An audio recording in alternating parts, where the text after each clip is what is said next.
Sociedad Ecuatoriana de Cardiología por la invitación. Se ve que estamos pocos, de suerte que podemos puntualizar mejor las cosas porque estamos en familia.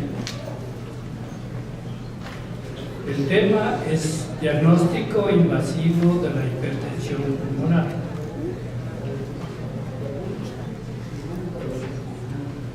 A manera de introducción, ya se dijo, la hipertensión pulmonar no es una enfermedad per se, es una condición hemodinámica que comparte muchas etiologías. Igual como introducción, la definición de hipertensión pulmonar, también ya se dijo, es la presión media de la arteria pulmonar mayor de 25 milímetros de mercurio y unas resistencias vasculares pulmonares de 3 unidades Wood. Se recomienda hablar de unidades Wood antes que de unidades internacionales y debe ser medido en reposo, porque todavía no hay consenso en todos los filáticos que son los expertos de hipertensión pulmonar en asumir cuál es la presión real en ejercicio.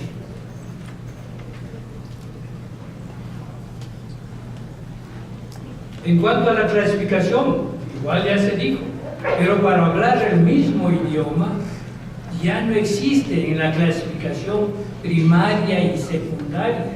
Esto ya no existe. Entonces, si queremos hablar el mismo idioma, tenemos que decir hipertensión pulmonar idiopática, hipertensión pulmonar debido a fármacos o toxinas, y dicen hipertensión pulmonar asociada con enfermedades del tejido conectivo, VIH, y ahí dice CC. ¿Qué es esto de CC? Cardiopatías congénitas. Lo han votado al último. Y cuando este es el azote de todos los días de los que hacemos cardiología. ¿Y por qué? Porque no están valorados, porque no están diagnosticados oportunamente, porque no están tratados oportunamente. Si sabemos que hay cardiopatías que hay que tratarles antes de los 6 meses, antes del año, o en la edad preescolar, y todavía estamos diagnosticando y queriendo tratar a pacientes adultos con cardiopatías congénitas. Esto es una afrenta para los que hacemos cardiología. En cuanto a la hipertensión inducida por drogas, igual ustedes ya ven que no es noticia aquí en el Ecuador que la policía ha detenido a narcotraficantes con 10 kilos, con 50 kilos. Hablamos ya de noticia cuando hicimos 2 toneladas, 20 toneladas. Y entre esos está la cocaína. Hasta el momento la cocaína no tiene una relación causa-efecto. Es decir, los consumidores de cocaína no van a tener hipertensión pulmonar. Es muy posible que sí. Con esto no quiero decirles que consuman nomás. No.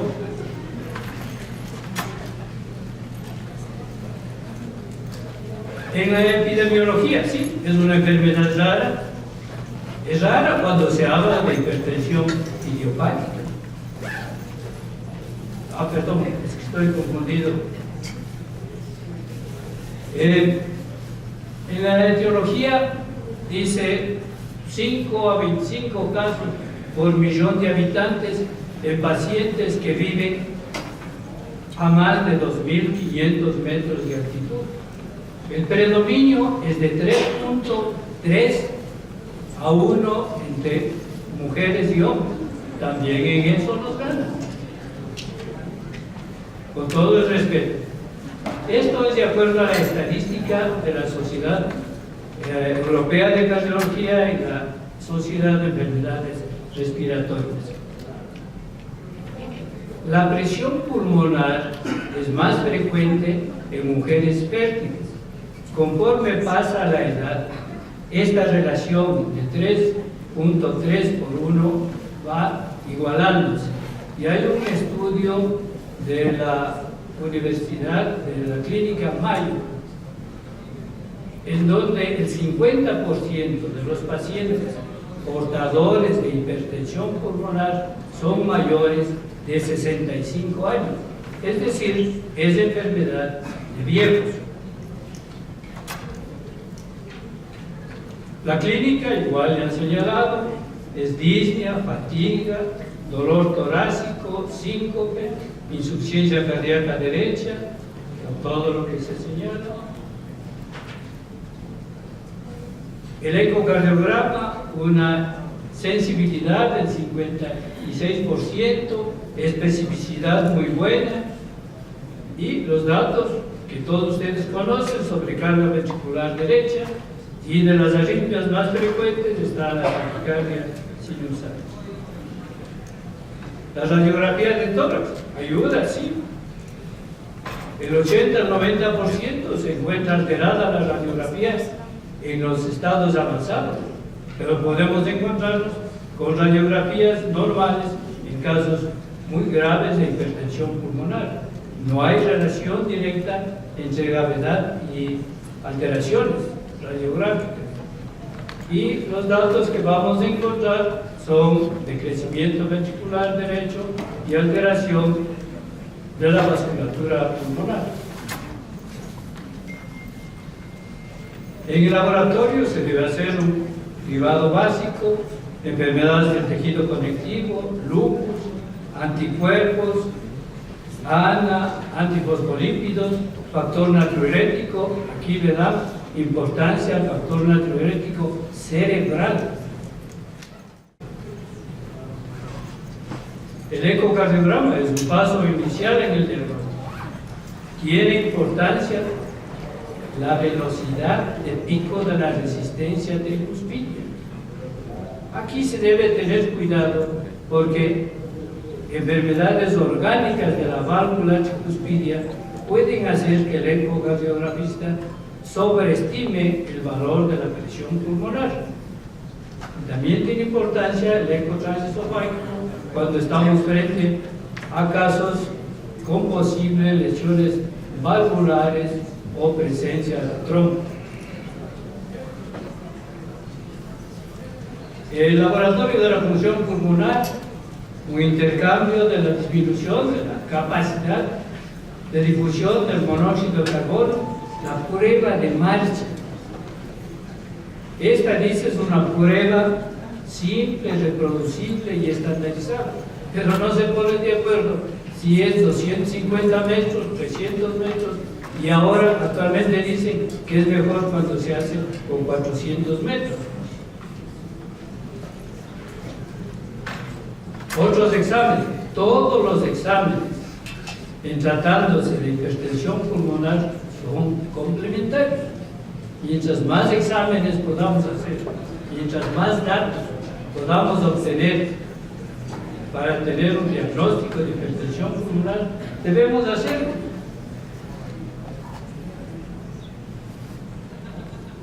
La angiografía pulmonar es el gol estándar, es el procedimiento de referencia, porque permite definir la vasculatura pulmonar. El problemas obstructivos pulmonares tiene mucha importancia, un limitante. Si hay hipertensión pulmonar grave, tiene muchos riesgos, puede producir muerte súbita. El cateterismo cardíaco derecho permite confirmar el diagnóstico de hipertensión pulmonar, porque vamos directamente a medir la presión pulmonar. Permite distinguir entre lo que es hipertensión pulmonar precapilar y postcapilar, solo medir la presión en cuña. Y permite también calcular las resistencias vasculares. Para calcular las resistencias vasculares pulmonares necesitamos medir el gasto cardíaco, y para medir el gasto cardíaco la recomendación es hacer con difusión de colorantes cuando estas no sean cardiopatías con cortocircuito, porque ahí el método recomendado es el de PIC, solo que para hacer el método de PIC necesitamos cuantificar el consumo de oxígeno. Y el consumo de oxígeno debe ser cuantificado individualmente, no asumido como hacemos, porque no siempre podemos contar con el dispositivo para medir el consumo de oxígeno. Y si queremos hacer un trabajo de investigación, no sirve asumiendo las tablas del consumo de oxígeno.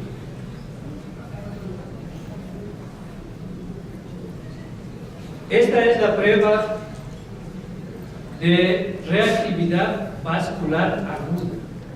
La recomendación en los pacientes que están recibiendo medicación, especialmente calcioantagonistas, es suspender 2 horas, 2.5 las vidas medias del medicamento.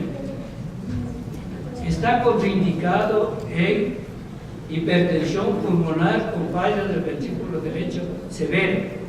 Una disminución brusca del volumen minuto lleva a muerte súbita.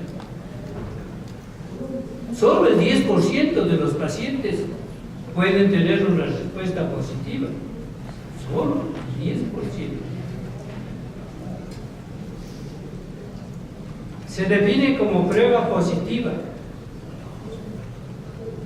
cuando la disminución de la presión media de la arteria pulmonar es de 10 milímetros de mercurio. En otros estudios dicen el 10% del valor de la presión media de la arteria pulmonar, o una presión media de la arteria pulmonar por debajo de 40 milímetros de mercurio, manteniendo un gasto cardíaco. O si el gasto cardíaco se eleva, el momento que baja el gasto cardíaco, la prueba no sirve.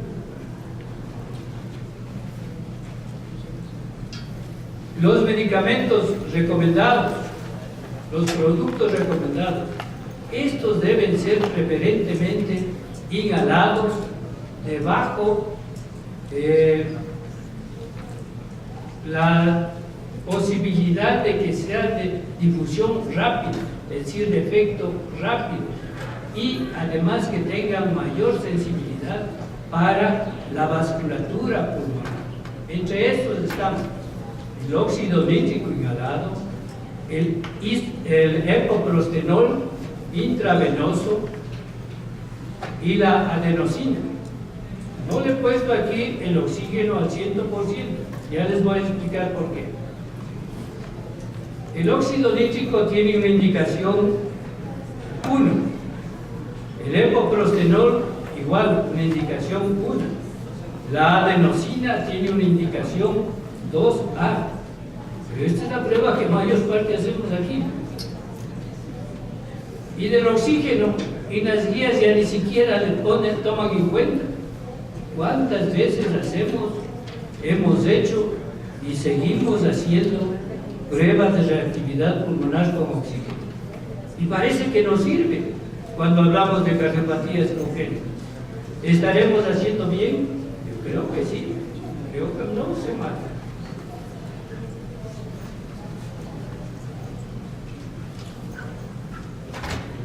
El óxido nítrico tiene una vida media de 15 a 30 segundos. La dosis es de 10 a 20 partes por millón. El epoprostenol, una vida media de 3 minutos.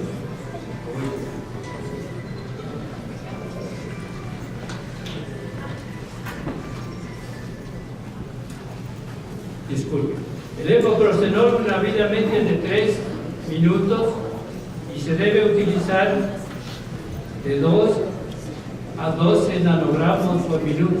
La adenosina intravenosa, vida media de 5 a 10 segundos, una dosis de 50 hasta 350 microgramos por minuto. Y el oxígeno nosotros utilizamos al 100%, generalmente esperamos que cambie la saturación, pero la recomendación es que se debe hacer siquiera media hora de administración de oxígeno. Y no estamos muy equivocados, porque últimamente hay trabajos en donde utilizan El óxido nítrico, cuando la respuesta no es favorable, le añaden oxígeno y hay mejor respuesta. El 50% de los respondedores agudos son también respondedores crónicos. Esta es la máquina para la administración del óxido nítrico. Es una fotografía cortesía de la doctora Patricia Cortés, que está a disposición en el Hospital Metropolitano. La biopsia pulmonar, en las guías ya no se le menciona. Y nosotros hicimos hace algún tiempo algunas biopsias pulmonares. Algunos cirujanos estaban preparados para hacer una buena biopsia pulmonar. Y teníamos una patóloga especializada para hacer la clasificación y utilizábamos la clasificación de la doctora María Victoria Rabinovich. Últimamente ya ni la citan y en las guías ya no está.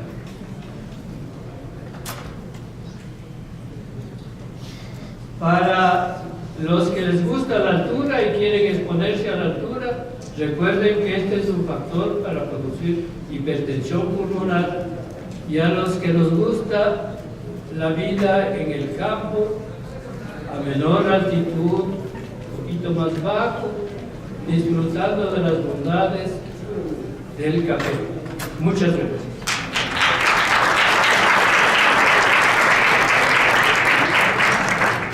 Una niña con una cianosis marcadísima, admirablemente tenía 24 años y ahí estaba.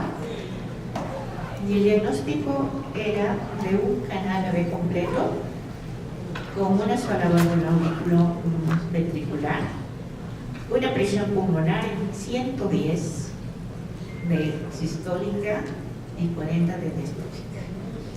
Esos son los casos que todavía vemos en nuestro medio y desgraciadamente no tenemos el apoyo suficiente por las autoridades para por lo menos darles un poco más de sobrevida y en mejores condiciones.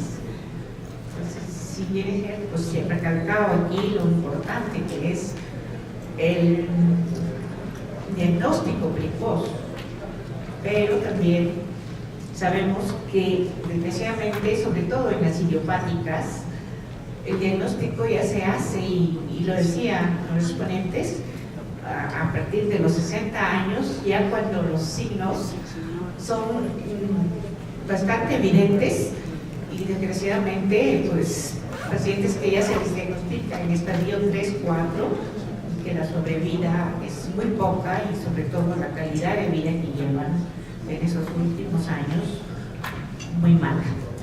Bueno, ahí damos paso a alguna pregunta que puedan tener.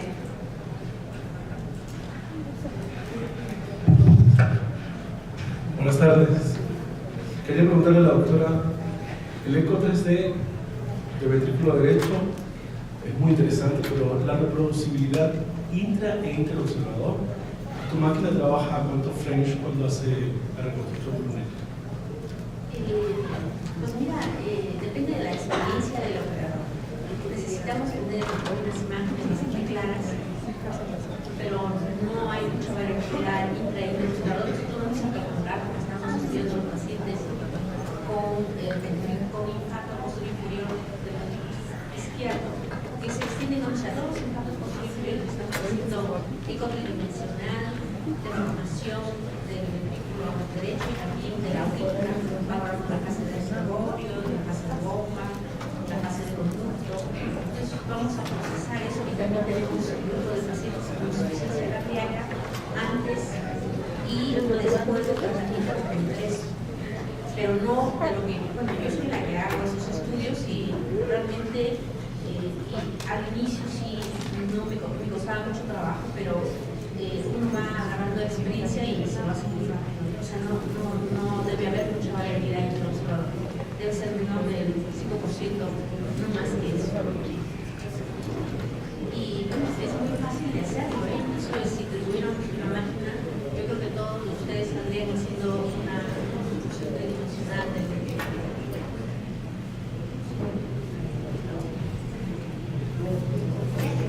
No sé si en la sala tenemos algún que se dedique a hacer lo que es la ecografía, a ver si nos puede decir si hay alguna experiencia en el país sobre el eco tridimensional.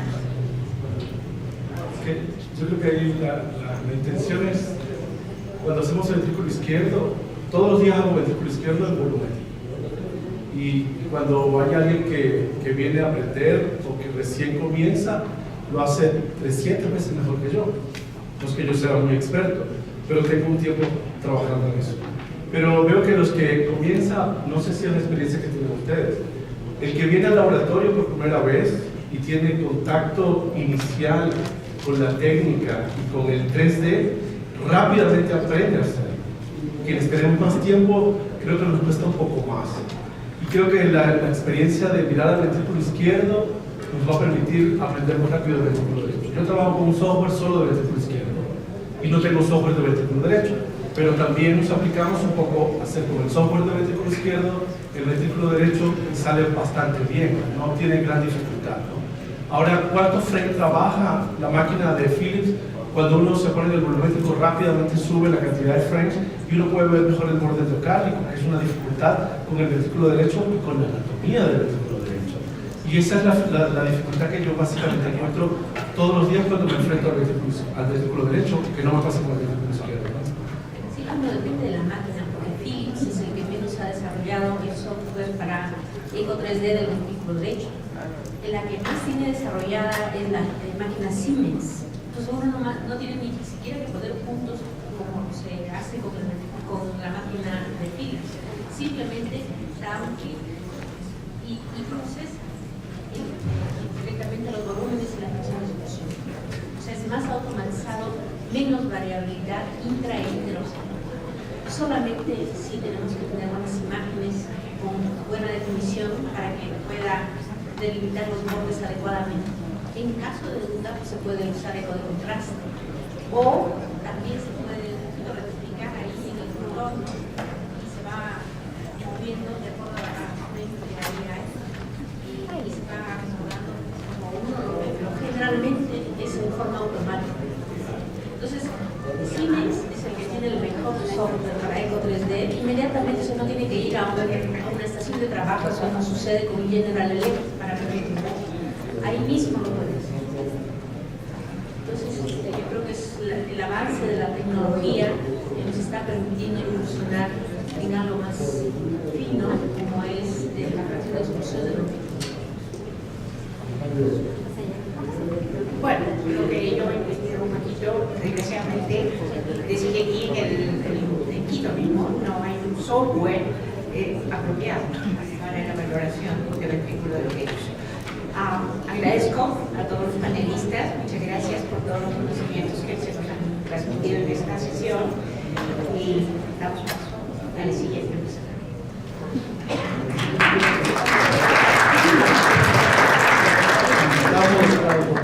Buenas tardes.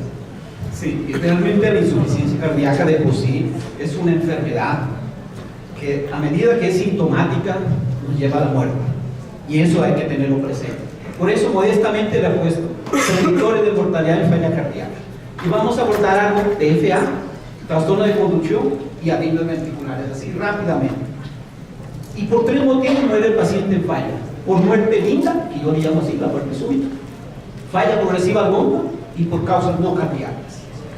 Pero también las arritmias pueden desencadenar falla cardíaca, auricular y ventricular. Y no te olvides nunca de la estimulación ventricular y las descargas inapropiadas y apropiadas del desfibrilador. Y aquí tenemos la mortalidad en falla cardíaca. Los viejitos mueren más que los jóvenes, siempre. Los hombres más que las mujeres, siempre. Los de raza negra un poco más que los blancos. Las febres reducidas más que la preservada. Generalmente muertes cardiovasculares. Y las preservadas, muertes no cardiovasculares. Hacia arriba, reducida. Ustedes en rojo y amarillo pueden ver las causas cardiovasculares en reducida. Y abajo, las muertes no cardiovasculares, las preservadas. ¿Y qué pasa con las arritmias? Pues lógicamente las arritmias, su porcentaje 43% son arritmias cardíacas en falla cardíaca reducida. Pero ojo, también las preservadas mueren por arritmia cardíaca. Punto a favor. Les presento un metaanálisis en más de 40.000 pacientes ¿Qué demostró a 2 años y medio? Febio menos de 40, mortalidad 41%, febio reducida. Ojo, más de 40% en 39%, casi mueren igual, a fin de cuentas. Y aquí ellos valoran fracción de eyección, punto clave, 7, un valor de 7 le ponen, paciente de edad, hombre, pueden 4 veces más que los jóvenes. Y miren la clase funcional, 3 y 4, alta mortalidad, y aquí tenemos unos factores no cardiovasculares, y les pongo nada más los beta bloqueadores con los IECA. Cuando está tomando beta bloqueadores disminuye un 3 puntos superior a la IECA, y esto lo demostró en el 99, los dos estudios muy conocidos, CIVIS 2 y MEDI. Y observen aquí que la muerte súbita de los beta bloqueadores disminuyó en un 40%. Y aquí solo para mostrarles lo que es el paciente en falla en clase funcional. Diferentes, mortalidad total a un año. Mire, menos del 10%. Pero caramba, cuando un paciente está en clase 3, 35 mueren al año. Y en clase 4, 50% al año. Observen la comparación. Los que tienen DAI y no DAI. Los que tienen DAI, clase funcional 2, buena sobrevida. Pero observen en clase 3, incluido el DAI. Así le pongo el DAI y el paciente se muere porque está en clase 3. ¿Y qué dice el estudio de arritmias en diagnóstico? Muy poco, solo el electrocardiograma es valor y el poco valor aquí a la taquicardiopatía, pero nada más. Y entremos en FA. Qué lindo. Hace más de 100 años se descubrió la FA en el electrocardiograma. Hace más de 60 la warfarina. Hace más de 40 Wedes, el registro intracavitario. Hace 20 años a Izaguirre en el foco pulmonar. Y hace 10 años los nuevos anticoagulantes orales. ¿Y qué hace el FA? Hombre, es una contracción anormal, no se contrae. Hay una pérdida de contribución auricular, 25% del gasto cardíaco. Tiempo de llenado disminuido, disminución del gasto cardíaco. Y por otro lado, regurgitación mitral, telediastólica. Entonces, un paciente en falla cardíaca, sea esta de función sistólica o diastólica, lo que aumenta es la presión de llenado del ventrículo izquierdo, causando que un remodelado auricular izquierda, que es un sustrato ideal para FA recurrente. Y esto que altera disminución del llenado ventricular. La FA genera falla. La falla genera FA. Y aquí observen que mientras un paciente esté en FA, en peor clase funcional, hay más prevalencia de fibrilación auricular. Pero no solo eso, los pacientes con falla cardíaca es un marcador de progresión de FA. La FA más del 20%. Y esto es un estudio, un registro de casi 100.000 pacientes, y observen, el 31% tuvieron FA, y miren la mortalidad, ritmo sinusal en blanco y acá en negro, es decir, que la fibrilación auricular es mala realmente. Pero ¿qué pasa en los estudios en FA? Esto es un estudio de 1.300 pacientes que demostró en menos de 35, fracción de edición de dosis, observen, comparando ritmo sinusal, control de ritmo y control de frecuencia. Control de ritmo es aquel que usted intenta revertir la fibrilación auricular, y control de frecuencia solo control de modo B. ¿Y qué demostró? Que en cuanto mortalidad es la misma, así a 6 a 5 años. Realmente, pero ¿cuál es el problema realmente acá? El problema es que el paciente no se sostiene en ritmo sinusal. Observen ustedes que apenas el 20% de los pacientes a 2 años están en ritmo sinusal. Es decir, que tenemos malos medicamentos, por decirlo así, para tener el paciente ritmo sinusal. Otro estudio, 18.000 pacientes, comparando aquí los beta bloqueadores en falla cardíaca, en sobrevida. Observen ustedes el ritmo sinusal, el beta bloqueador es 100% útil, pero no en fibrilación auricular. Y en su metaanálisis observen usted que disminuye la mortalidad total de los beta bloqueadores en falla y FA en un 26%, pero no así en pacientes con FA. Es decir, que realmente los medicamentos de tantos años de que conocemos el FA y falla cardíaca están muy pobres. Es decir, lo único que les puedo mencionar, bendito sea Dios que tenemos este nodo AB, porque más del 70% nos controla ahí la frecuencia cardíaca por estos mecanismos de conducción oculta incremental. Es decir, que mientras más rápido la frecuencia arriba, él de manera muy inteligente baja la frecuencia, y para que tenga la frecuencia paciente 80 o 100, 120. Pero este grandioso médico francés descubrió un procedimiento de ablación, que el origen de las FA era en focos pulmonares. Y aquí tenemos estudios, comparando siempre con tu hermosa amiodarona, y resulta que la ablación sí es superior a la amiodarona. Y para finalizar, simplemente por mostrar, las barras negras son la FA. Mortalidad, muerte y stroke. Observen la curva. Lo malo que es tener FA. No así los pacientes con ablación, como es exitosa, realmente es un gran beneficio. Los trastornos de conducción intraventricular, segundo punto, se observan hasta en el 30% en pacientes con falla cardíaca. Y especialmente se observa desde mucho tiempo que la dotación del QRS es predictor de mortalidad. Y tenemos el clásico bloqueo rama izquierda. Pero un punto, siempre que midas el QRS en duración, tienes que poner la duración a 50 milímetros de segundo, si no te vas a perder ciertos milímetros, hay que siempre medirlo así. Y aquí tenemos un punto que hace 40 años describieron, que es que hay una disociación longitudinal funcional de las de His, es que la rama izquierda, la rama derecha, ya cuando usted observa el His, ellos ya están divididos, y usted puede ver tener una obstrucción hacia arriba, medial o inferior, y incluso hay estudios que colocando un marcapaso acá, pueden quitar el bloqueo de rama izquierda. Y aquí tenemos el bloqueo de rama izquierda en el electrocardiograma. Pero ¿qué pasa en el mapeo epicárdico? Miren, rojo, la conducción eléctrica del ventrículo derecho de como 50 milisegundos, pero en azul, la más tardía, la pared lateral, que dura más de 100 milisegundos. Realmente el bloqueo de rama izquierda, que hay disincronía. Y aquí observen que siempre que se contrae el ventrículo derecho, se anticipa el ventrículo izquierdo, la pared sectal que la pared lateral, y que produce 5 mecanismos. Primero, que hay un movimiento sectal para el septo, paradojal del septo, un retraso de la construcción lateral, y esto produce disminución de llenado diastólico del ventrículo izquierdo, una insuficiencia clásica mitral, resistólica o telediastólica, y disminución de bomba. Por lo tanto, produce grado más avanzado de insuficiencia cardíaca, una FEBI más baja, una insuficiencia mitral, mayor hospitalización y muerte y peor pronóstico. Pero siempre los estudios han demostrado que el QRS debe ser siempre superior a 150 milisegundos.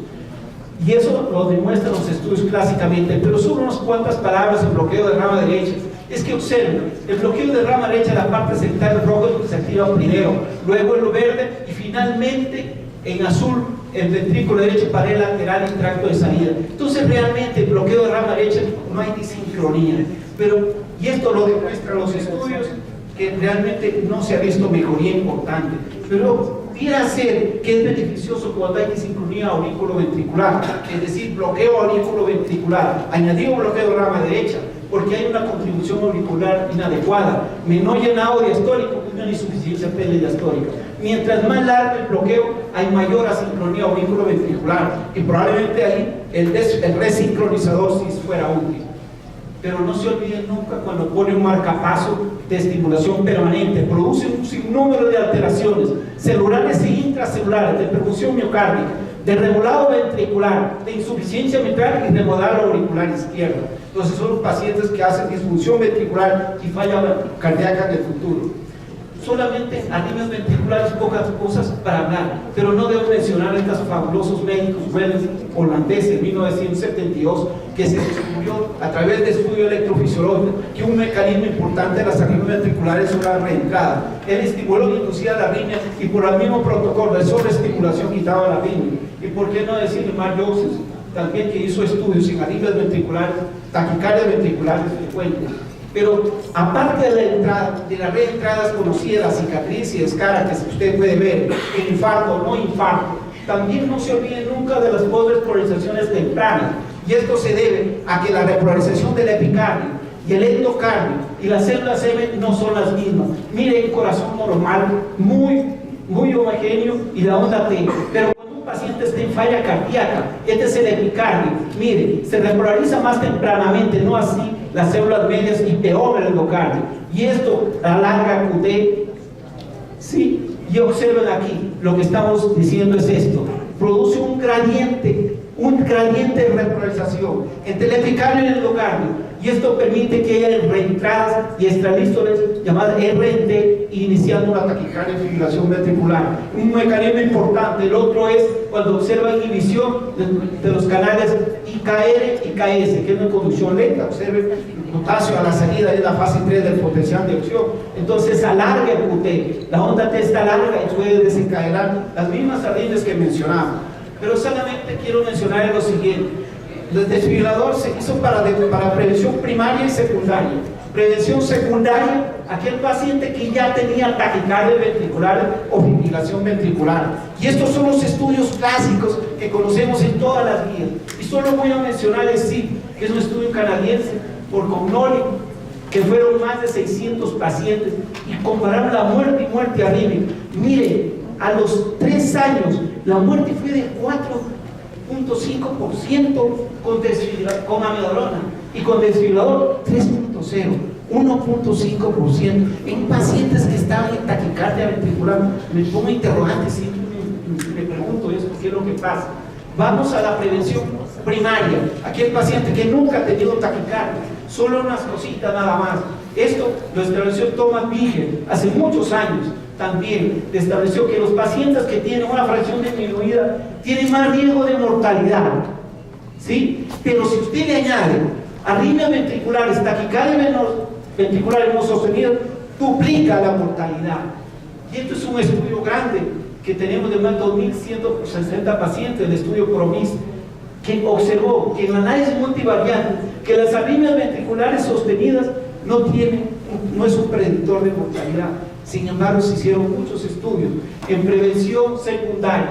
Aquí estamos todos conocidos y demostraron que realmente, tanto para muerte súbita como mortalidad total, es muy beneficioso el desfibrilador.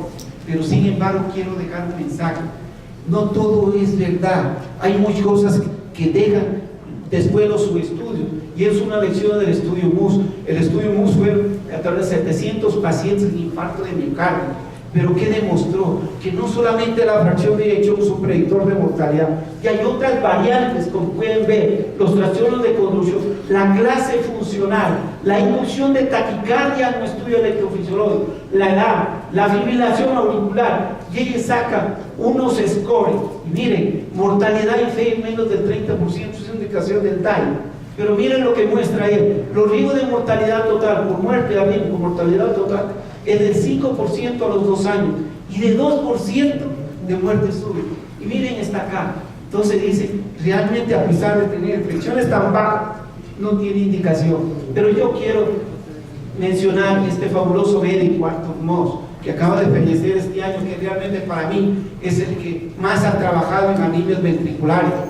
Él es el autor principal del MADI 1, MADI 2, y mire, solamente lo pongo acá por mencionar. El MADI 2 fue en infarto de miocardio previo, fracción de eyección 30%, y esto redujo la mortalidad. Pero cuando él hace estudio electrofisiológico, compara con taquicardia ventricular no sostenida, es 54%.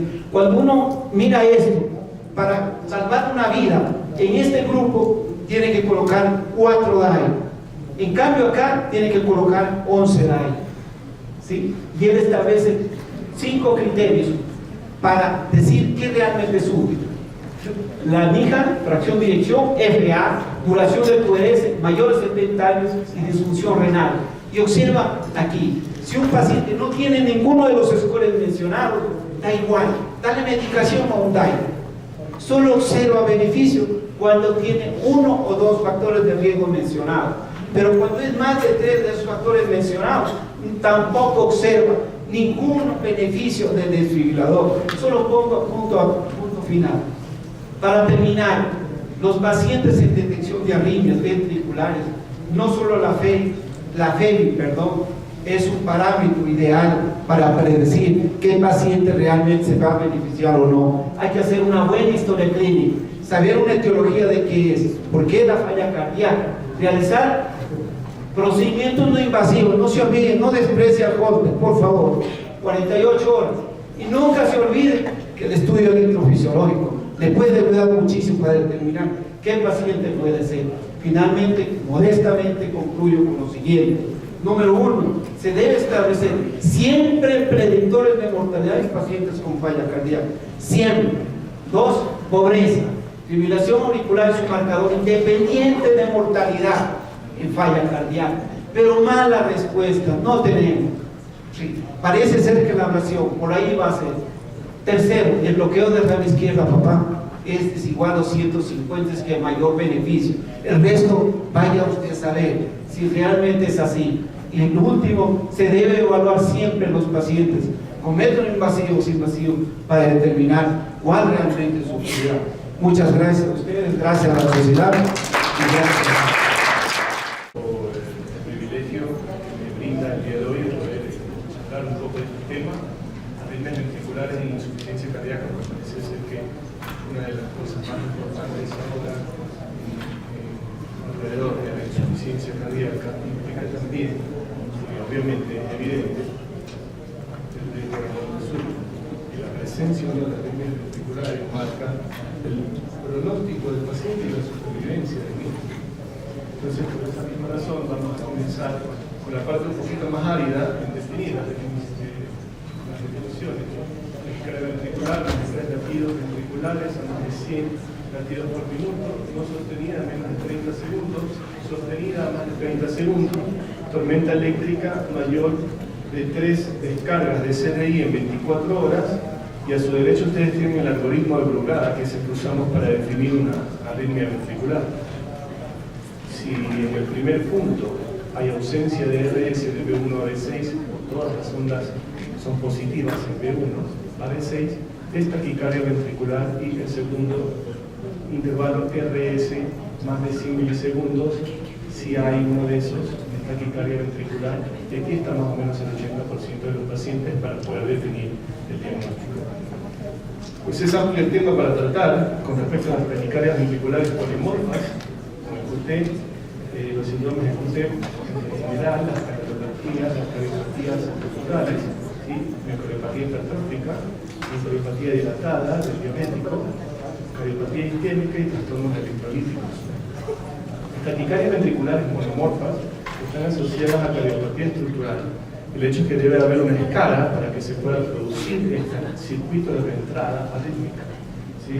En general están en pacientes con infartos previos, hipertróficos, miocardiopatía arritmogénicas, miocarditis, que dejan escaras. Los nuevos estudios con real tardío nos pueden marcar el porcentaje de escara y definir la probabilidad de arritmogénica que existe en ese ventrículo. Las miocardiopatías infiltrativas justamente también es algo importante para poder uno definir si hay arritmias. En general hay taquicardias ventriculares monomorfas y las cicatrices por las cirugías cardíacas. La taquicardia ventricular isquémica en general muere un pedazo de tejido, entonces nos imaginamos que es como un río que fluye y de pronto hay un conglomerado de piedritas. Eso sería un infarto. Comienza a haber remolinos y flujos de turbulencia alrededor de ese lugar. Es justamente donde se genera la reentrada ventricular. ¿Sí?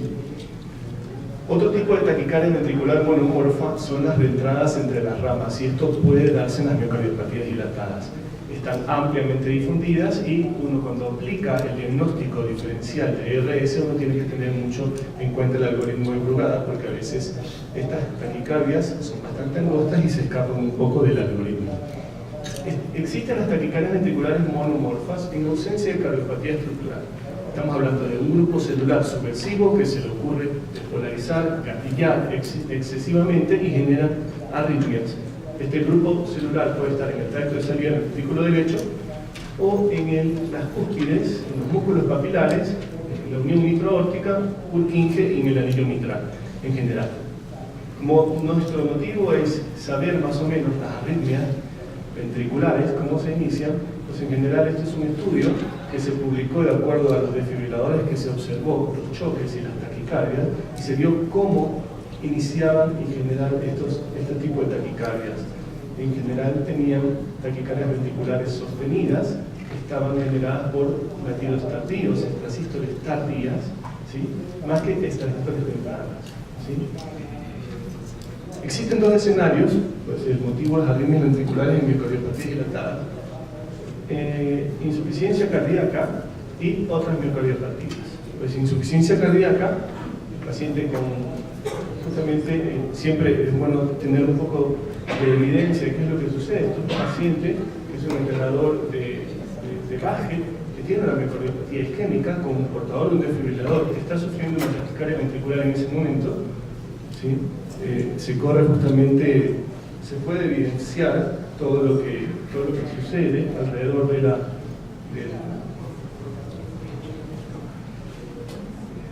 partido. Lo que hacen, lo asisten al paciente, y justamente el desfibrilador lo que hace es revertir el ritmo como una forma sin choque que se llama antitaquicardia, ¿no?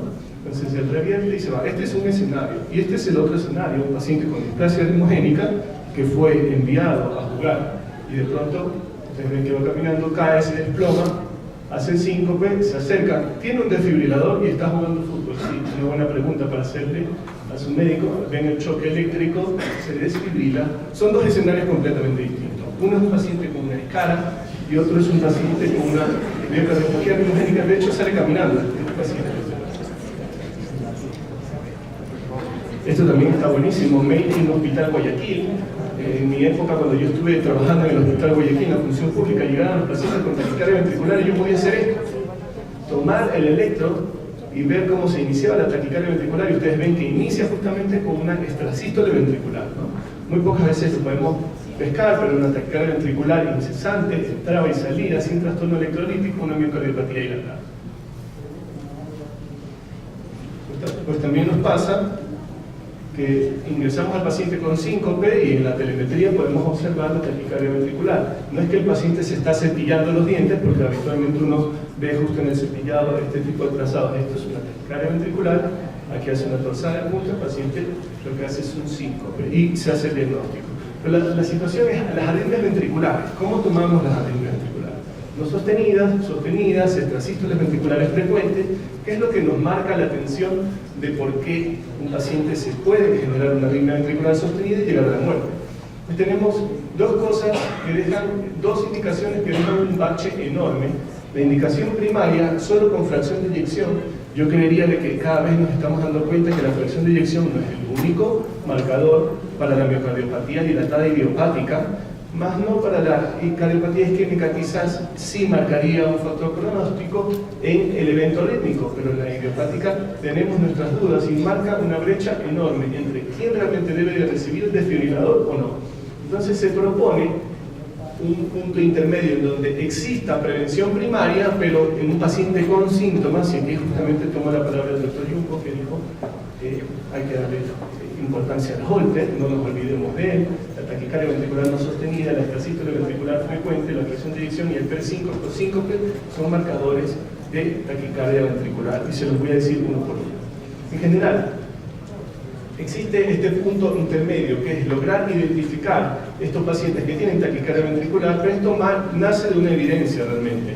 La taquicardia ventricular no sostenida, pues el estudio Jessica demostró que en pacientes con taquicardia ventricular no sostenida y con insuficiencia cardíaca y disfunción ventricular es un predictor independiente para incremento en mortalidad.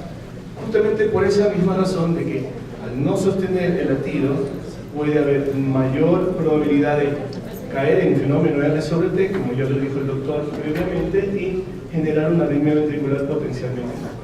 Miren, el que no tiene taquicardia ventricular no sostenida y el que tiene taquicardia ventricular no sostenida, pues la variación, y es importante justamente en la supervivencia. Un metaanálisis que muestra qué papel juega la taquicardia ventricular no sostenida, y la realidad es que antes del 2000 nosotros usábamos mucho el estudio electrofisiológico y la inducción de la taquicardia ventricular para definir quién iba a aportar el desfibrilador.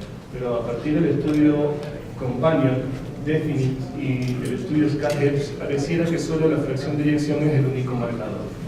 Pero lo importante es no olvidar que la taquicardia ventricular no sostenida parece incrementar, y los metaanálisis apuntan a eso, que el paciente con disfunción ventricular severa y presencia de taquicardia ventricular no sostenida en el Holter genera un mayor riesgo de muerte súbita cardíaca. Entonces es por eso de que este paciente quizás se beneficie de un desfibrilador, obviamente buscando de la taquicardia ventricular no sostenida. Otra evidencia clínica, un estudio que hice en 2010, en donde en pacientes no isquémicos, fíjense en la diferencia, el isquémico necrótico y el no isquémico. Aún así las curvas se separan ampliamente, con una tendencia estadística bastante buena. En isquémico necrótico, el no isquémico parece ser mandatorio, y es por eso que quizás nosotros estamos fallando en el paciente dilatado, al que solo le ponemos el desfibrilador con la fracción de eyección baja sin ver el número de arritmias ventriculares. Entonces la taquicardia ventricular es un predictor de terapias de los desfibriladores, y esto es importante porque solo lo podemos ver poniendo desfibriladores en un número importante. Un estudio canadiense donde muestra taquicardias ventriculares no sostenidas y la falta de betabloqueante. Ojo, ahora les presentaron unos estudios en donde el porcentaje del betabloqueo era menos del 50%, ¿sí? Y eso es importante. La falta del uso del betabloqueante es un alto predictor de eventos ventriculares que generen choques eléctricos. Fíjense ustedes, dentro de todo esto, el betabloqueante genera un factor tan importante con una tendencia estadística brutal. Y esto yo lo dejo realmente para recordar. SCAT-HEF, tenemos el betabloqueo rueda alrededor del 69-70%. Paradigma, que es un estudio donde se da una medicación, el betabloqueante está en 93%. Creería yo de que este paciente, por supuesto que tiene menor riesgo de muerte súbita porque tiene ese betabloqueo casi el 90%, algo que quisiéramos realmente que todo paciente dilatado tenga. Evidencia, y no por eso lo hace un antiarrítmico, ¿verdad? O sea, realmente creería yo que es el tratamiento médico óptimo el que también está jugando un poco a favor en esto, aparte del remodelado y de las situaciones que suceden alrededor de la molécula. La evidencia de taquicardia ventricular no sostenida, igual en SCAT-HEF, mostrado que si hay números de episodios de taquicardia ventricular y si son más de 3, el paciente tiene mayor riesgo de tener un choque por el desfibrilador. O sea, imagínense que una vez que lo pusimos en el SCAT-HEF, solo lo poníamos por fracción de eyección, menos del 30% de fracción, menos del 35% para el no isquémico y isquémico necrótico menos del 40%. En el SCAT-HEF solo poníamos desfibriladores con esa indicación. Fíjense en que el número de episodios de taquicardia ventricular no sostenida, si eran más de 3, predecía choques. Entonces, creería yo de que justamente fallamos en esa parte en el dilatado. Número de extracitos ventriculares es importante. En el GC2 se demostró que más de 10 extrasístoles ventriculares por hora en pacientes post-infarto estaban asociados a mayor riesgo de muerte súbita. Y fíjense que las curvas se separan ampliamente. Entonces, la presencia de más de 10 extrasístoles ventriculares por hora tiene una mayor predictor de taquicardias ventriculares.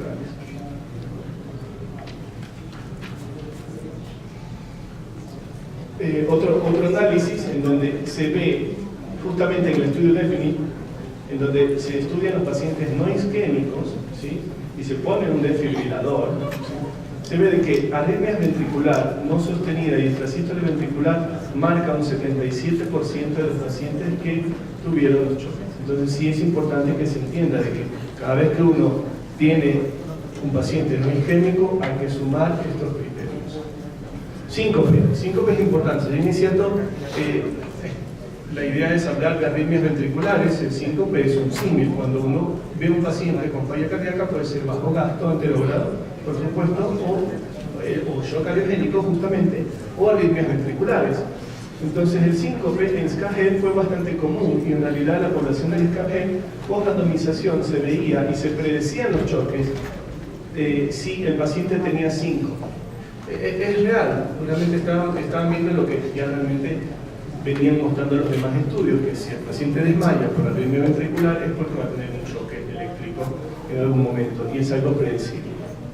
Entonces lo que hacemos con las arritmias con amplias escalas es hacer un mapeo electroanatómico y uno ve un istmo de paso de la electricidad de un lado ventricular, en este caso la cara anterior, a la cara lateral del ventrículo izquierdo, y ustedes ven esto en gris que sería la fibrosis. Ahora lo podemos hacer con métodos no invasivos, como el real Z-hidroadolinio. Podemos ver justamente esos lugares, esos spots donde ese tejido está necrosado. Entonces lo que hacemos básicamente no solo es una ablación, es quemar todo eso. ¿Sí?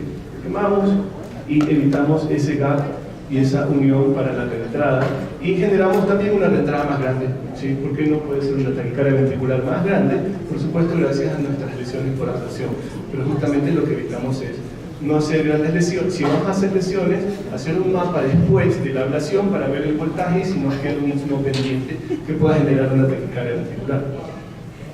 La otra parte de la conferencia, otras miocardiopatías, pues la verdad son bastantes, ¿sí?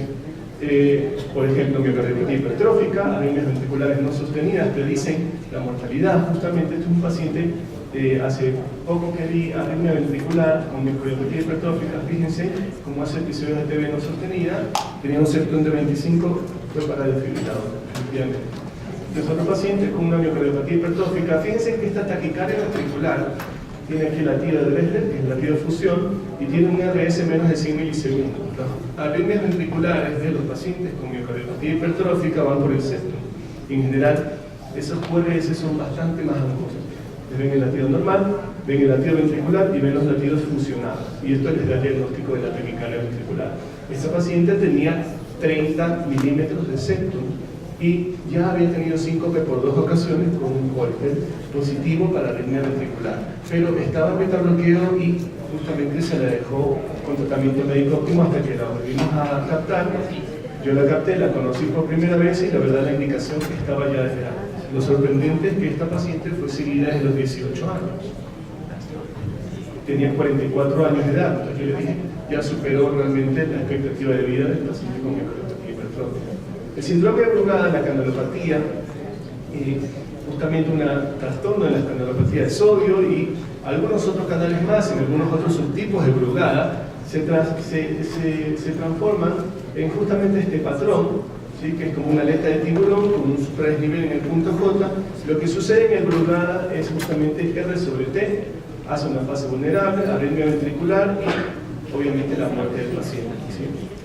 Colocamos todavía desfibriladores por Brugada, hacemos estudios electrofisiológicos para el paciente con Brugada, lo estamos intentando entender. Pareciera que el paciente con sintomatología vasovagal tendría un mayor riesgo. El paciente que presentó un síncope, por supuesto, tiene mucho mayor riesgo. El paciente con muerte en la familia pareciera que no juega un papel tan importante, pero cuando nosotros vamos a hacer el estudio genético, encontramos también, ahora ya podemos hacer estudios genéticos, al menos particularmente yo no sé, Reunido Diego, tengan experiencia en Quito, pero en Guayaquil yo puedo mandar a hacer un estudio genético. No se hace en Guayaquil, se envía a Colombia, ¿sí? La muestra llega en 30 días y yo puedo más o menos definir si realmente es un Brugada o no. En tal caso, justamente eso nos podría ayudar, pero con respecto a ver qué tipo de canalopatía sería la afectada, obviamente. Amiloidosis cardíaca. Entonces, el debut a veces de la amiloidosis cardíaca es una taquicardia ventricular, en este caso es una taquicardia ventricular monomorfa sostenida. Este es un paciente que no tiene taquicardia ventricular, pero tiene una fibrilación auricular. Ustedes ven el realce tardío con toda la fibrosis amplia. Esto es cortesía del doctor Escorza, que me facilitó unas imágenes de un paciente que compartimos en común con fibrilación auricular, que tiene cerca del 40% de ventrículo tomado con proteína amiloide y este paciente va para tafamidis, es un paciente con una alta mortalidad, no tiene taquicardia ventricular hasta ahora, pero ya tuvo episodios de accidente cerebrovascular por la cardioembolia. No es lo único que mata la arritmia ventricular, también lo mata la cardioembolia. Paciente con Chagas, nosotros sabemos que el paciente con Chagas puede hacer múltiples taquicardias, varios tipos de taquicardias. En general, las taquicardias del paciente chagásico están en la cara inferior del ventrículo izquierdo, donde se hace la neurisma. En este caso, es una taquicardia que parece estar en la cara inferior con un QRS bastante angosto, pero fíjense, hace otra taquicardia ventricular con un QRS negativo en la cara inferior, hace varias taquicardias ventriculares. Yo entré a ablacionar a esta paciente, 6 horas después de una ablación epicálica, nos dimos por... Realmente no fue exitoso, el paciente lo pusimos en balón de contrapulsación y fue a trasplante directamente. No es un paciente que se rechace para trasplante. Bueno, es un tema bastante árido, espero que las preguntas sean al final. Estoy a la disposición de todos y agradezco al público por toda la atención brindada. Gracias.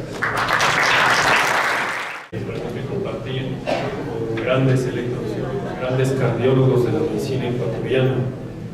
Realmente el tema sí es un tema bastante interesante, pero un tema nos llama la atención porque sería un tema más como consejos, qué es lo que no tenemos que hacer para no cometer una iatrogenia y no matar a un paciente. Realmente lo tomé así, y pues al final de cada uno de los temas que yo voy a mencionar, pues vamos a dar consejos justamente para no llegar a eso. Si a eso le adjuntamos el hecho de que pusimos que el tema es más conflictivo porque hablamos de arritmias, iatrogenias y falla cardíaca, pues ya se convierte en una bomba total. Vamos empezando. Primero, declarar mis conflictos de interés. Orgullosamente no los tengo todavía, espero no tenerlos.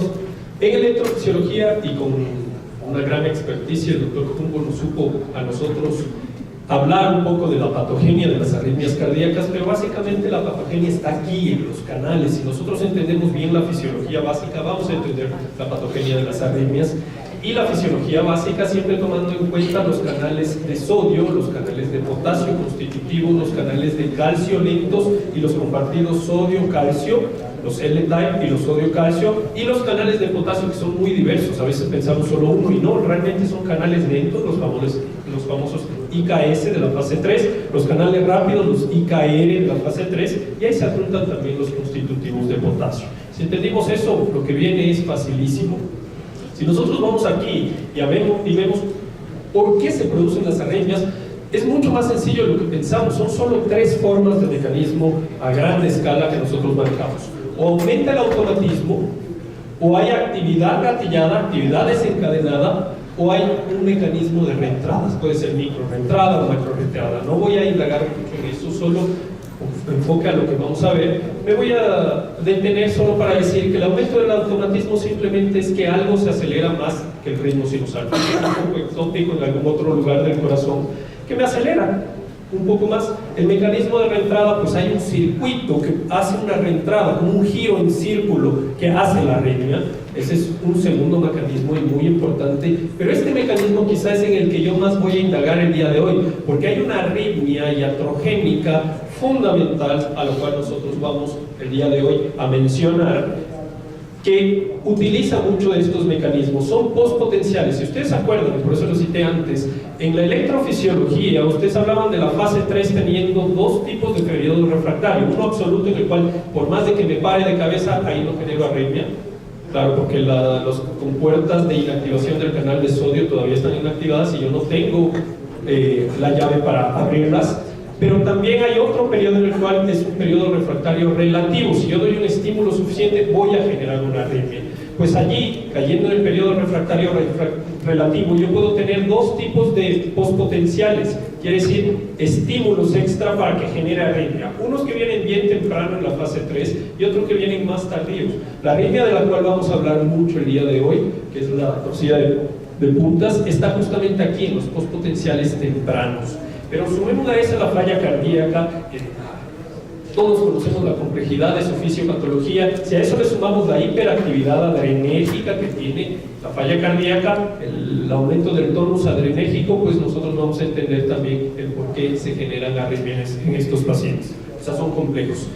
Ya la relación de arritmias cardíacas con falla cardíaca se veía desde hace mucho. Aquí yo les dije que vamos a ver una arritmia, y me voy a pasar mencionándola toda la exposición, que es la torcida de puntas. Es una de las más frecuentes que nosotros vemos iatrogénicamente, por varias causas que les vamos a citar hoy. Pero ya se vio una relación de la arritmia de QT largo, generalmente adquirido o congénito, pero QT largo con las arritmias. Y eso se vio en relación también con la falla cardíaca, con BNP alto y pacientes con trasplante.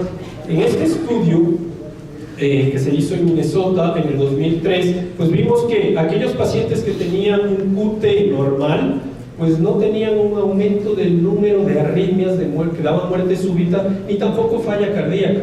Pero aquellos pacientes que tenían un QT largo, el periodo refractario se vuelve más susceptible, sí tenían un porcentaje mayor de arritmias cardíacas y de falla de bomba. O sea, ya hay una relación en eso. Y algo bastante interesante también es el hecho de que conforme yo más largo tengo el QT, más disperso tengo ese QT, más allá de los 440, 460, depende si es hombre o mujer, yo tengo más posibilidad que si le hago un trasplante a ese paciente, va a rechazar. Y es un seguimiento que se hizo de los pacientes con falla cardíaca, pero también de trasplante a largo plazo, aquellos pacientes que tenían una dispersión del QT tenían mortalidad bastante mayor y tasa de sobrevida libre de eventos bastante más perjudicada que los pacientes que tenían un QT normal. O sea, aquí, un paréntesis, tenemos que tener el QT largo, es de por sí ya algo grave. Si nosotros empeoramos ese QT con medidas iatrogénicas, pues podemos estar induciendo arritmias graves.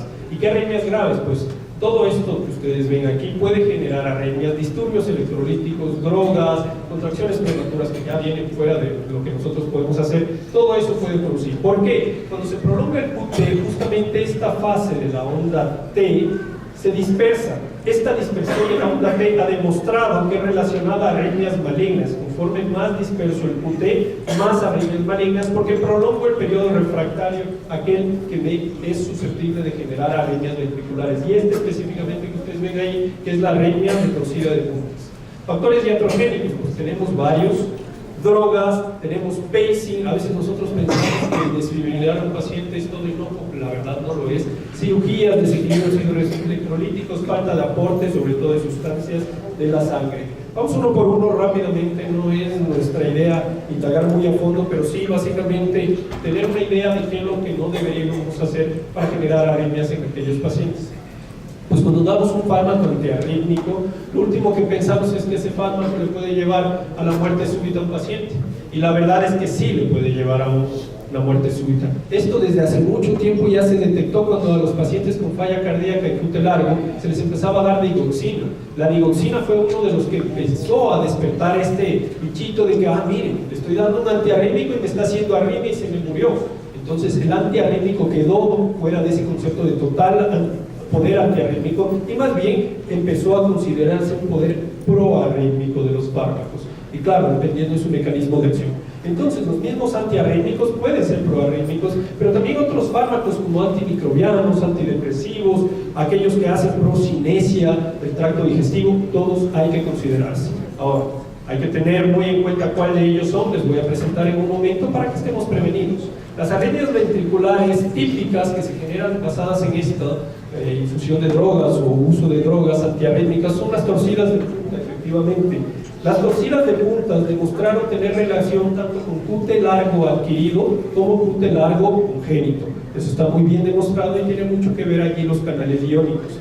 Desde el punto de vista de predicción de arritmia, no se demostró específicamente un punto de corte en el cual me pueda decir, mire, este tiene 476.5 milisegundos y va a generar arritmia. No lo tengo, pero sí tenemos predictores, y aquellos que se demostró que se los puede considerar como QT largo son los 440 milisegundos. Hay varias literaturas, pero 440 milisegundos en hombre, 450 en niños, 460 en mujeres, es lo que usábamos en Brasil como puntos de corte. Esto puede ser congénito, puede ser inducido, puede ser patología estructural, las fallas cardíacas, o puede ser por desequilibrios hidroelectrolíticos. Pero podemos predecir qué paciente al yo darle un antiarrítmico me va a fibrilar. La verdad es que sí. Si nosotros vamos, y esta publicación es bastante interesante, nos muestra unos factores predictores de muerte súbita en pacientes en los cuales tengamos alteraciones del electrocardiograma. Por ejemplo, si el QT es mayor de 440, por ejemplo, en un hombre, o hay dispersión del QT, este índice es bastante interesante. Vemos el QT mayor menos el QT menor en el electrocardiograma de 12 derivaciones, y esa dispersión, si es más de 80 milisegundos, ya nos predice que ese paciente al darle un antiarrítmico me podría fibrilar. El índice de pico-T-fin también, alternancia eléctrica, fraccionamiento en QRS. Hay varios artículos publicados de scores en electrocardiograma para predecir quién puede hacer muerte súbita, pero uno que ha demostrado bastante es la dispersión de QT. El potencial de acción, si es prolongado, no, claro, eso lo que me va a hacer a mí es una onda de prolongada, entonces a la final estoy diciendo lo mismo del QT largo. Abnormalidades electrolíticas, sí, claro, si voy a empezar un tratamiento antiarrítmico en un paciente que tiene una hipocalemia, cuidado, puede hacer una arritmia ventricular. Y otros que son propios del paciente, sexo femenino, edad avanzada, obviamente HIV ha demostrado una relación, disfunción sistólica y antecedente de haber tenido arritmias inducidas con QT largo. En esos pacientes que yo ya veo un factor de riesgo, yo voy a poner un pie atrás, es que voy a utilizar fármacos como la miodarona, por ejemplo, que hacen su acción en la fase 3 del potencial de acción, me puede prolongar más el QT de lo que ya estaba y me puede hacer la fisiopatogenia que les voy a demostrar. El estudio SORT de Sotalol también fue detenido en cierto punto justamente por esta generación de arritmias ventriculares y se demostró que tenía influencia en el putelano, también por acción en fase 3. La quinidina, la procainamida, la propafenona son fármacos que usamos muy frecuentemente. La plecainida son fármacos que usamos muy frecuentemente. Cuidados con los del grupo 1. Esta quinidina, procainamida, propafenona, que a veces nos parecen inocuos, no lo son. La digoxina, por ejemplo. Otros fármacos, y aquí tenemos un mundo, no me voy a detener en cada uno, pero son fármacos comunes de uso: eritromicina, claritromicina, levofloxacina, ketonazol, fluconazol, muchos, ondansetron, haloperidol, risperidona, hay muchos, terminaría una lista enorme. Pero la idea aquí es, si nosotros sabemos que el paciente tiene riesgo, cuidado. ¿Y por qué la fisiopatología? Básicamente le decía de los canales.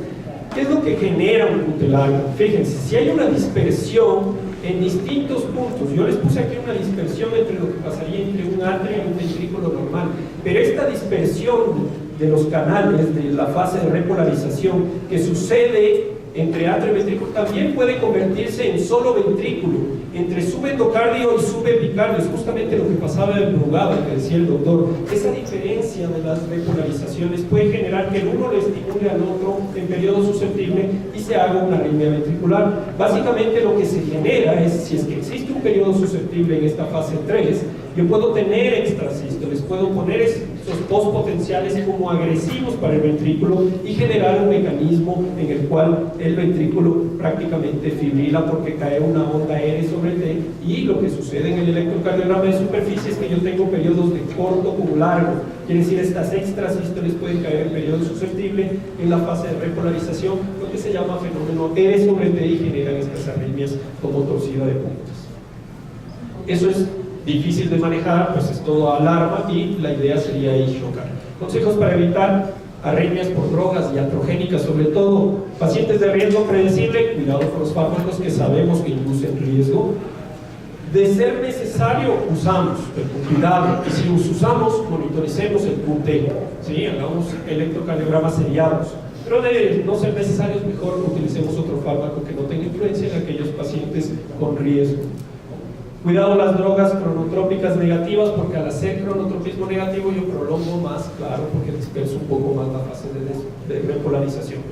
Terapias eléctricas, shock, esto es súper interesante. El doctor ya dijo, el pacing no es inocuo. Yo le apuntaría eso, el pacing no es inocuo dependiendo de dónde lo ponemos. Ponemos una estimulación parisiana aceptar, pues es un poco más inocuo de lo que sería en punta, pero de todas formas, todo pacing puede llevar a problemas. Fíjense este caso interesante que les traje aquí. Este es un paciente con Wolff Parkinson White. Todo Wolff Parkinson White es otra recomendación aquí, hay que estudiarlo, justamente por esto. El paciente con Wolff Parkinson White puede tener un AS anómalo con conducción rápida, con un periodo susceptible, periodo refractario susceptible, que hace esto, una fibrilación auricular preexcitada. El paciente se vuelve totalmente, inesperadamente inestable, y yo tengo que sacarlo. ¿Cómo lo saco? Con un shock. Y el shock, pues teóricamente sería la respuesta a sacarle de esa fibrilación auricular preexcitada. Aquí está la fibrilación auricular preexcitada, las puntitas que ven arriba significa que sincronizaron el choque, se le da un poco más de seguridad y que caiga en el periodo exacto para que saque a ritmo sinusal. Sin embargo, aquí sacó a torcida de puntas, o sea, no fue inocuo. La desfibrilación también puede producir eso. Pero el control del ritmo, como decía el doctor, y esto es un metaanálisis súper interesante que se publicó recientemente, el control del ritmo es necesario. El shock eléctrico es necesario en muchos pacientes, y la ablación, toda razón también. Esto es implante de marcapaso, aquí casi no se ve, pero la lid viene desde la yugular, porque hay veces que los pacientes tienen bradicardia. Estas lids también parecerían inocuas, pero también pueden hacer mucho daño, no solo perforando ventrículos y demás, sino que una forma muy común de implantar estas lids es entrar con el marcapaso ligado. Si es que entramos con marcapaso ligado, prendido, puede generar un estímulo sobre la T y hacer exactamente lo mismo que hacían esos postpotenciales tempranos, generando una fibrilación ventricular. ¿Cómo evitamos esto? Ya viene el consejo, pues idealmente conectamos la lid a un cable rojo-negro y eso conectamos a un monitor para, en vez de hacer la entrada ciegas estimulando, hacemos una entrada guiado por electrograma. Sabemos, dependiendo de la morfología de las ondas, en dónde exactamente estamos y cuándo estamos enclavados en el ventrículo. Esto es bastante interesante también, algo un poco moderno. Hay una técnica de implante de válvula percutánea que es la TAVI, en la cual para nosotros implantar la válvula a veces tenemos que poner un marcapaso aquí, y para poder en dos momentos, tanto en el momento que hacemos la dilatación de la válvula, que cuando ponemos la válvula propiamente, tenemos que hacer pacing de alta frecuencia. Pacing de alta frecuencia puede generar R sobre T y el paciente puede fibrilar. En esos dos momentos nos exponemos a algo grave, les debe haber pasado a los colegas. Es terrible que un paciente que entra por una TAVI salga con una FB chocado y se empiece a inhalar. Nosotros estamos poniendo en propuesta un método que fue inventado por los doctores Pachón, que es una neuroestimulación. Es este aparatito que subimos nosotros para estimular directamente el vago en su raíz de cuello. Estimulamos y podemos hacer una cardioplejía absoluta. Fíjense en el agujero retroorbital, estimulamos y con eso hacemos una asistolia, porque estimulamos la liberación de acetilcolina, tanto en nódulo sinusal como en nódulo AB, y paralizamos el ventrículo totalmente. Es un método que estamos proponiendo para cardioplejía. Realmente esto se utilizó, y de hecho es un paciente real, un paciente nuestro de una de las ablaciones de fibrilación auricular que hicimos aquí en Ecuador, en el cual nosotros paralizamos nódulo sinusal y nódulo AB aplastando un botoncito. Entonces es mucho más seguro que estar haciendo pacing a alta frecuencia. Sería un consejo, algo que hay que desarrollarlo. Esto es interesante porque también ya no solo está en Brasil, la técnica ya está llegando. Este es el centro del doctor Brugada, haciendo la misma técnica de estimulación vagal, juntándolo con crioablación. Son técnicas nuevas, técnicas que vamos a tener aquí en Ecuador de forma rutinaria. Consejos para evitar arritmia por pacing: pues siempre sincronizar cuando vamos a dar un choque. El implante marcapaso provisorio guiado por electrograma.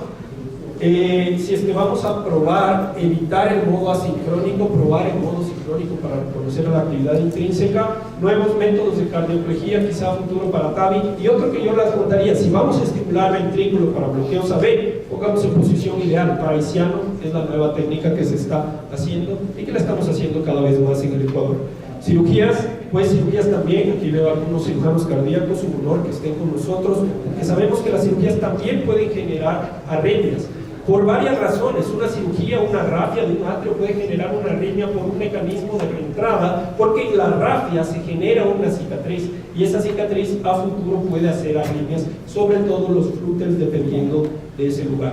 La mayor cicatriz genera mayor fibrosis y eso genera mayor arritmia. Este es un paciente en el cual se hizo una rafia para una comunicación interauricular, sea con parche o sea con rafia propiamente. Eso genera una cicatriz, y esta es la cicatriz que se hizo en el centro en el mapeo electroanatómico, que generó un mecanismo de macro reentrada, en este caso con suerte, dependiendo del istmo cabotricuspide, fue un poco más sencillo ablacionar, pero a veces esas cicatrices son atípicas y toca mapearlas, entonces se vuelve un grave problema. Consejos para eso: evitemos las zonas de riesgo, pero no solo bradicardias. Bradicardias se pueden generar si nosotros en la cirugía vamos a topar la región crítica del triángulo de Koch, sobre todo en su vértice, o ahora cada vez que estamos con TAVI, la región de por debajo de las válvulas se debe calcular bien. Las TAVIs, pues se ha visto que unas tienen un poco mayor de seguridad frente a otras. Esto también es heterogénico. Le ponemos a un paciente una TAVI y sale bloqueado. Es bien interesante comparar, porque hay unas prótesis que demuestran beneficio frente a otras, y cada vez las prótesis de las distintas casas van justamente a evitar este tipo de arritmias de baja frecuencia. Consejos: evitar canulación cerca de las aurículas a los cirujanos, en lo posible no rafias auriculares, evitar la región del triángulo de Koch, que también es lo posible, y la región de conducción del sistema His-Purkinje. En TAVI, evitar también prótesis que tengan alto riesgo. Desequilibrios hidroelectrolíticos, y con esto acabo porque estamos ya viendo mal. Pues en los desequilibrios hidroelectrolíticos nosotros tenemos influencia justamente en los canales IKS, IKR, que es bien interesante cuando nos ponemos a ver un poco más a fondo del canal de la proteína ya del producto, y lo vemos un poco más con respecto al gen. El gen que codifica esto, uno de los muchos genes, es el HERG, y el HERG, al estar mutado, ya predispone a las personas a tener desequilibrios hidroelectrolíticos que sean dañinos para el cuerpo y que puedan generar arritmias. Varios genes, como les digo. En este estudio fue interesante que ellos, cuando ya veían una predisposición de un QT que estaba borderline, ellos infundían potasio cuando los pacientes estaban con igual niveles de potasio un poco con tendencia a la baja, y ellos demostraron que sí hubo una diferencia estadísticamente significativa en la generación de arritmias en aquellos pacientes que estaban necesitando el uso de timidina y